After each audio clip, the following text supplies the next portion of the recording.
Asia cup के मुकाबले जारी हैं। आज फिर से पाकिस्तान का एक मैच है, लेकिन पाकिस्तान का जो पिछला मैच रहा उसकी यादें अभी तक इंडिया भुला नहीं सका है। और चाहे पाकिस्तान ने मैच नहीं जीता, लेकिन इंडिया वाले जो है वो जीत कर भी एक किस्म का हारे हुए हैं। उनकी जो शिकस्त है उनके चेहरों में है, उनकी बातों में है, और उनकी बातें जो चल रही हैं उसके हवाले से बात करेंगे। अतीक और मेसम हम बिल्कुल बात करने वाले हैं। वो हारिस रऊफ ने जो एग्रेशन, जो एटीट्यूड शो किया था इन द मैच, उस पर बहुत सी कंट्रोवर्सीज बन चुकी हैं, बहुत सी बातें हो रही हैं। तो आपको क्या लगता है और आप सबको क्या लगता है कि क्या ये ठीक था या फिर नहीं? मुझे लगता है ठीक है। सर से ले लें, फिर हम जरा आपस में सर मैं तो एज अ क्रिकेटर कहूंगा जी, दिस इज टोटली अनएथिकल। उनका जो काम है वो अहले सियासत जाने। अच्छा, अपना पैगाम मोहब्बत है जहां तक पहुंचे, ठीक है, मोहब्बत है। अगर एक आदमी बुरा तो आप भी बुरे बन जाओगे, तो फिर उनमें और आप में फर्क क्या है? मतलब ऐसी है, मैं भी वैसे मानता हूं। होना तो इसी तरह चाहिए, लेकिन बैक टू बैक जितनी अनएथिकल और जितनी फजूल काम कर रहे हैं उनको मेरे ख्याल काउंटर करना जरूरी था। मुझे ऐसा लग रहा है पर्सनली। लेकिन देखिए उनको काउंटर आज अजरुद्दीन ने कर दिया है। कर दिया, अजरुद्दीन ने एक अच्छी स्टेटमेंट दी है, लेकिन इसके बावजूद जो इंडियन मीडिया है और इंडियन एक्स क्रिकेटर है वो इतना मतलब अजीब किस्म का रिएक्ट कर रहे हैं हारिस रऊफ के इस एक्ट पर। मुझे नहीं समझ आती कि उनको अपने प्लेयर क्यों नहीं नजर आते। नहीं देखिए, वो तो पूरी जो मीडिया है उनको तो रात में अगर आप जहाज का नाम गलती से भी ले दें तो वो घबरा के उठ जाते हैं, वो गलत बात है। लेकिन कहने का मकसद ये है कि जब उनके कैप्टन ने स्टेटमेंट दी थी पहलगाम के हवाले से, तो हमारे भी कैप्टन को स्टैंड लेना चाहिए था। प्रेस कॉन्फ्रेंस में बात करते कि जनाब हम भी बात कर सकते हैं सियासी इश्यूज के हवाले से, लेकिन हम नहीं चाहते, चूंकि जैसे सर ने कहा खेल को खेल लेना चाहिए।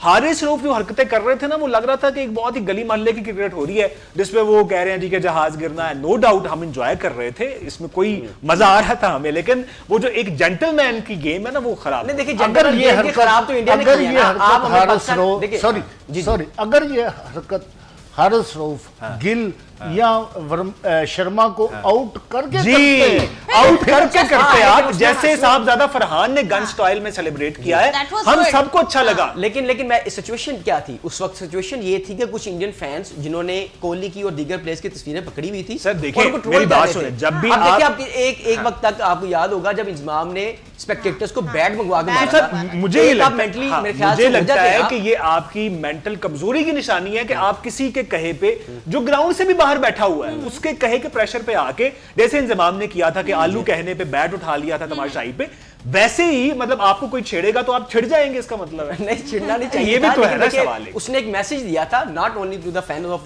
स्टेडियम, लेकिन उन्होंने पूरे ओवरऑल इंडिया को दिया था। आपको कहता लगता है आप हारिस रऊफ 6 आउट करते, 6 आउट करने के बाद ये करते, ठीक है, पाकिस्तान तो ना, मुझे ये एक बात, एक मैं तो ड्रीम है 3 ही करते, ठीक है। उसको हारिस रऊफ ये क्यों मजबूर हुआ ऐसे करने पे? इंडिया ने शुरू किया ना ये काम, हाथ नहीं मिलाया, मैच नहीं खेलना जी हमने, क्यों नहीं खेलना जी, पहलगाम इशू है। अच्छा, हाथ नहीं मिलाना, प्रेस कॉन्फ्रेंस में बात की हम 6 विकेटों से हारे।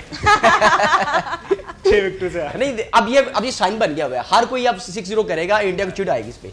और मुझे लगता है कि पाकिस्तान को ये ट्रेंड भी बनाना चाहिए। नहीं, वो तो है, सिद्रा अमीन ने भी किया, और मुझे लगता है सिद्धू ने किया, जो भी 6 का फिगर क्रॉस करेगा, मुझे लगता है कि उनको ये वाला साइन जो है ना सोशल मीडिया को फिर हम मान लें कि दोनों तरफ के अतराफ के जो बोर्ड्स हैं वो खिलाड़ियों को कह रहे हैं कि इस चीज को क्रिकेट में भी लेकर, जी बिल्कुल, और मैं इसकी पुरजोर पाकिस्तानियों को तो नहीं कहा जा रहा। Totally agree with Azharuddin. Azharuddin ने अच्छी स्टेटमेंट दी है। उसने कहा कि ये जो भारतीय खिलाड़ियों ने अपना रवैया पेश किया है, ये खेल के और रवैये के मुनाफी है मेरे ख्याल से। देखिए, और आपको याद है, सब आपको भी याद होगा जब अभिषेक शर्मा, गिल और हारिस रऊफ के दरमियान जो हुआ था, वो अच्छा लगा हमें। ठीक है यार, एक फास्ट बॉलर है, खेल में नजर आना चाहिए, वो खेल में नजर आना चाहिए, उसको बाउंसर्स करने चाहिए। वो क्रिकेटर ही क्या जो तमाशाइयों की रूटीन का असर ले ले और उस पर रिएक्ट करे, तो मैं तो उसको क्रिकेटर ही नहीं मानता। लेकिन अपनी राय है, मुझे लगता है कि ठीक ही है। ठीक है, मतलब हर इंसान अपने अकॉर्डिंगली जो है वो सोचता है, और कहीं ना कहीं फैक्चुअल बातें शुरुआत उनकी तरफ से की गई। देख के मजा आ रहा है। ये तो हम घर के में जिस तरह उनको आग लगी हुई है ना, मुझे लग रहा है कि हमें उस पर पानी फेरने की जरूरत नहीं है, उनको आग लगी रहने डालना चाहिए। नहीं, बिल्कुल छोड़ दे, अब उनको उनके हाल पे रहने देने, हम एंजॉय कर रहे हैं। चलो ये भी ठीक है, डन हो गया जनाब। आई होप कि आज का मैच जब हम जीते और दोबारा आपसे बात हो तो हम इस तरह की सेलिब्रेशन को मजीद एंजॉय कर सके। फिलहाल इजाजत दीजिएगा, अल्लाह।